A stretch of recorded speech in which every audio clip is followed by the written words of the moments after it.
So I've come outside today on this glorious day to take you through the stages of the repair I'm going to make on this big beautiful bag. Let's take a look. I'm going to use some of the components from the Make and Mend kit, and luckily the kit has got everything in it that I need. Open it up and have a look. You can take out your leaflet, you don't need that right now. But what we're going to be using in the kit today is an embroidery hoop and some of the denim.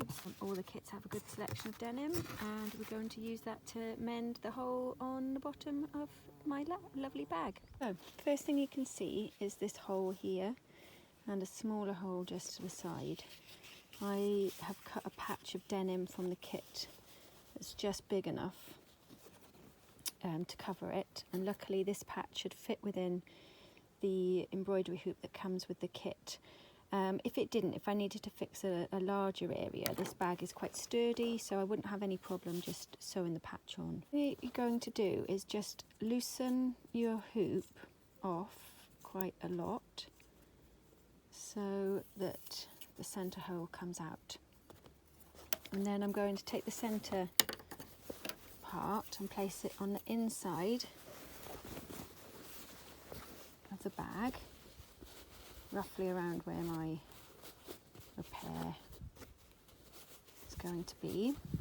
And then I'm going to place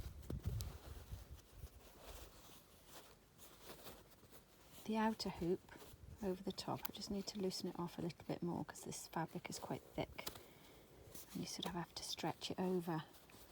And you should be able to see now that it's pulled the fabric quite tight, nice and tight.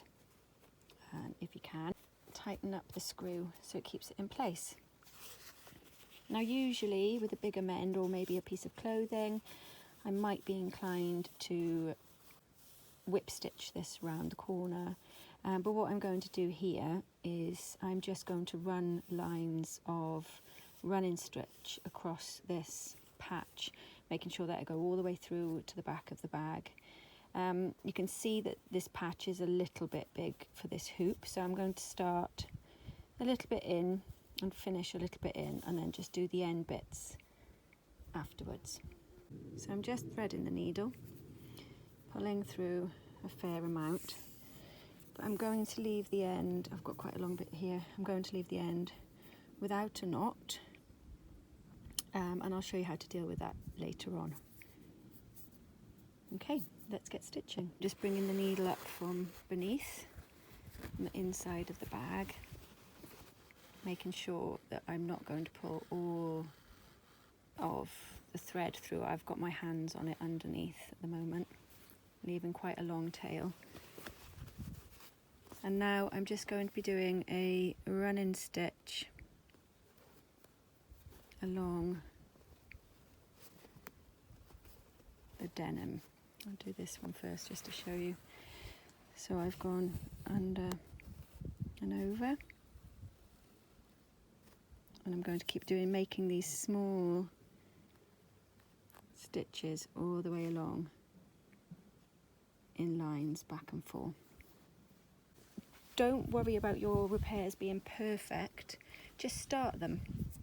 Wonky stitches are absolutely fine, it all adds character, and you get an item, whether it's a bag like this or an item of clothing, that you can carry on wearing, and you've saved it from landfill. You can see I'm not even bothering to draw the lines on. I mean, these lines are fairly straight, but I think wonky lines add to the uniqueness. Okay, I've come to the end of that line now. Now I'm just going to decide how much of a gap I want. It's probably good, not too much of a gap, and that will keep it nice and strong. I'm just going to turn this around and roll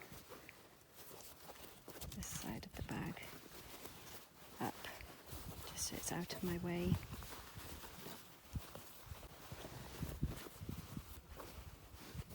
Okay, here we go, back the other way.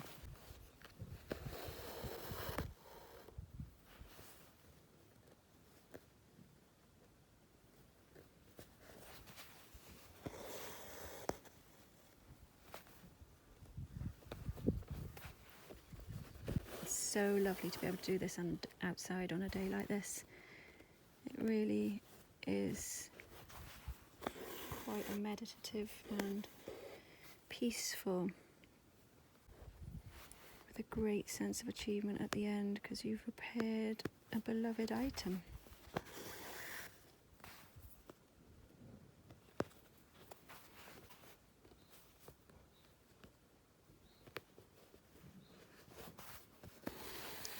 It's quite a lovely rhythm to this running stitch. I really like it because it's just simple, down and up through the fabric, and that's all it is all the way. So simple but so super effective. So you should be able to see now that I've taken the hoop off because I've got quite close to the ends. What I'm going to do now is just continue with this bit of thread to finish off this end, and then I'll do the same on this end.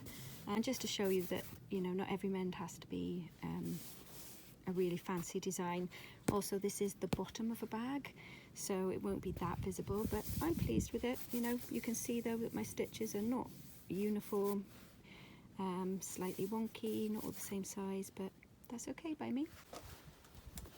So you can see now that I have finished off the edges where I had to take the embroidery hoop off because it wasn't quite big enough to let me go all the way to the edges, and I've just continued with a couple of extra rows of running stitch, and then gone the other way with the running stitch along the edges of both sides of the patch, just to keep those edges nice and secure so that they won't catch or snag, so that the patch doesn't get ripped off at all.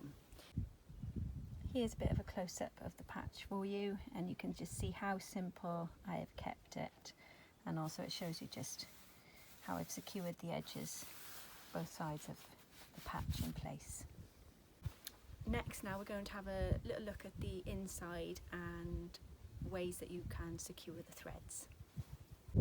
So this is how it's looking from the inside, and I don't know if you can see this one here, I've already done it. This thread, I've sort of run it in and out of the fabric at a few angles, not going all the way through, so it's not going to show on the patch on the front. But I've got a thread here and here, and I will show you how to do that now. I definitely advise this technique on clothing because it reduces any sort of scratchy, itchy feeling to the patch. Let's have a look and I'll show you how to do it. So I've thread this end up now onto the needle, and I'm just going to run a few small run-in stitches, quite small. I'm being very careful as I go just to catch the bag fabric, not go all the way through to the patch at the front. And I've gone that way. I'm just going to double back on myself. Obviously the more you do this, the more secure it would be. On an item of clothing, I suggest you maybe do something like this as well and go at a completely different angle, diagonally maybe. And do that as many times as your thread will allow or that you feel comfortable with. And then I'm just going to snip the thread off. And there we are. Ends are secure. So thank you for taking the time to watch the first repair on the Make, Mend and Wear newsletter. I'm really happy with it. It's a really simple place to start. You can't mess it up. Just give it a go. If you've got any questions, feel free to email me. I'm here. Share the joy of repairing. Have a good day.